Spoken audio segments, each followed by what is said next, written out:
Hey guys, my name is Brandon. I've had a 1025R now for about 3 years, and like a lot of us, right, we get down these rabbit holes of how can we make this already pretty amazing machine even more productive and even more powerful, right? Things that I've read out there is that people have been increasing their PSI pressure in their hydraulics, and that's been helping performance for lifting, right?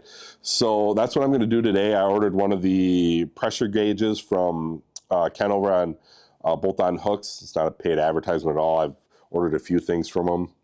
So I ordered that pressure gauge, which was nice. Is I have a single point connect, as you can see. And Ken did a really good job of telling you exactly which one you need.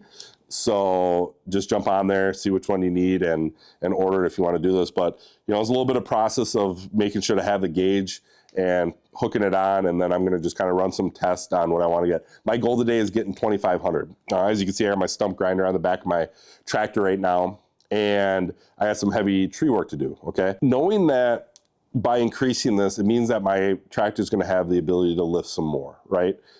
But with more weight comes more responsibility. You're going to put more strain on your front axles. You're going to have more wear and tear on your loader. You know, your loader is set up as the exact same loader on the 20 series.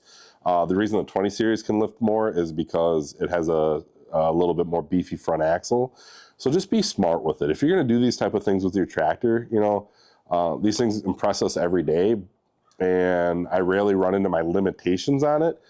But if you're going to do any type of modifications, understand you got to kind of do it at your own risk. And that's what I'm doing today.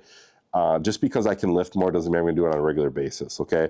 And I can't emphasize enough about the importance of ballast weight. And check your manual, and people will be really surprised with how much weight we're supposed to have on our ballast when we do some heavy work. So I got the heavy hitch with almost 800 pounds on it for when I'm really doing heavy work. And then I got my ballast box that's rated at about 450 pounds when I'm doing moderate work. And my Woodland Mills here works pretty well for when I need it for like moving a couple logs or brush or whatever. So yeah, we'll get started here. First thing I do is I gotta take the tire off and get cracking on that, and then access the adjustment underneath this fender here. So yeah, let's get started.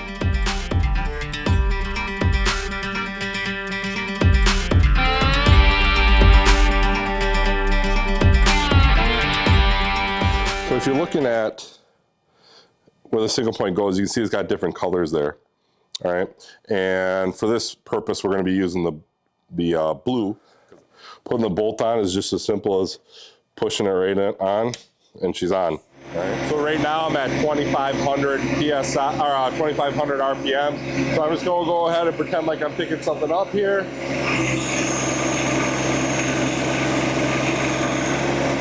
Go increase my RPM, see if there's any differences.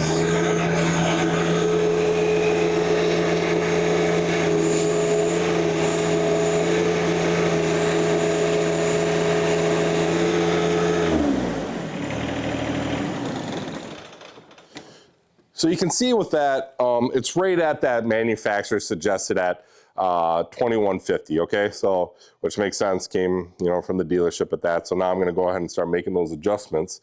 But the gauge seems like it's pretty accurate right on that 2150. So let's get started on doing some adjustments here. Okay, so let's go ahead and start the adjustments here. So what we're gonna be doing our adjustment is right up here on in this spot here. So you can see the one that has a nut on it, and then it has a little Allen set. So I'm going to need a 14 millimeter wrench and a 5 millimeter Allen set to make the adjustments. So let's go ahead and get cracking at that. All right, so I'm going to go ahead and start loosening this guy up to be able to make the adjustments now. And I'm going to do pretty small adjustments here because I don't want to do too much, because the last thing I want to do is go over that 3,000, right? So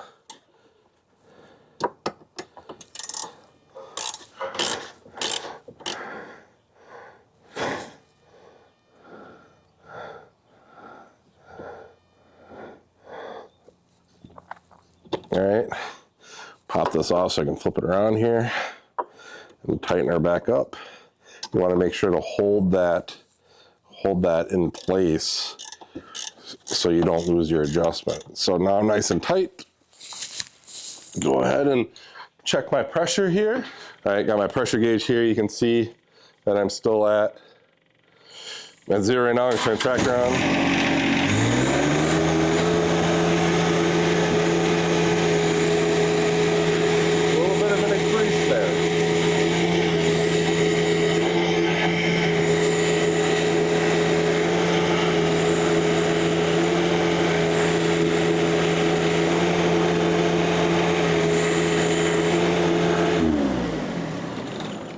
So that half turn put about 100 PSI in there. I'm not 100% sure if that's pretty standard or not, so I'm gonna go with another half turn and kind of see where I'm at. Again, I'm shooting for 2,500 today.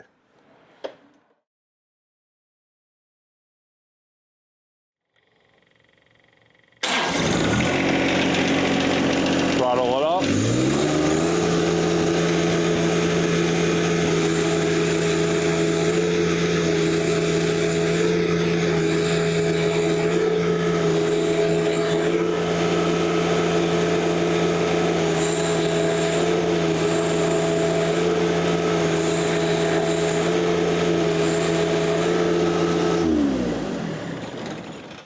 So yeah, you can see that I overshot it a little bit. I'm at 2,600, so I'm just gonna back it up a little bit. Like I said, my goal is 2,500. I feel like that's where a lot of people are running with right now, and I don't wanna go higher than that, okay? So I'm just gonna go ahead and back it up a little bit and see if I can get the right distance here.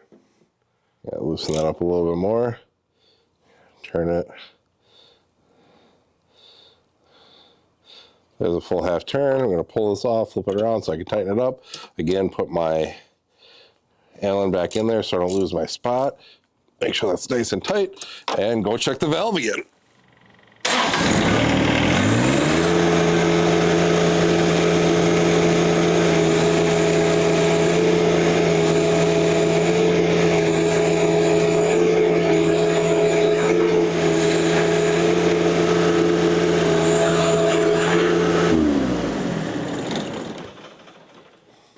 Hey, I'm real happy with that. Looks like I got that right at that 2,500. That's at full throttle, which, you know, when I'm running full throttle, it's when I'm going to be wanting to use the most work out of old Johnny here. So I appreciate you watching the video. I'm going to put everything together, and hopefully in the future I'll do a little bit of video on my stump grinder. Thanks.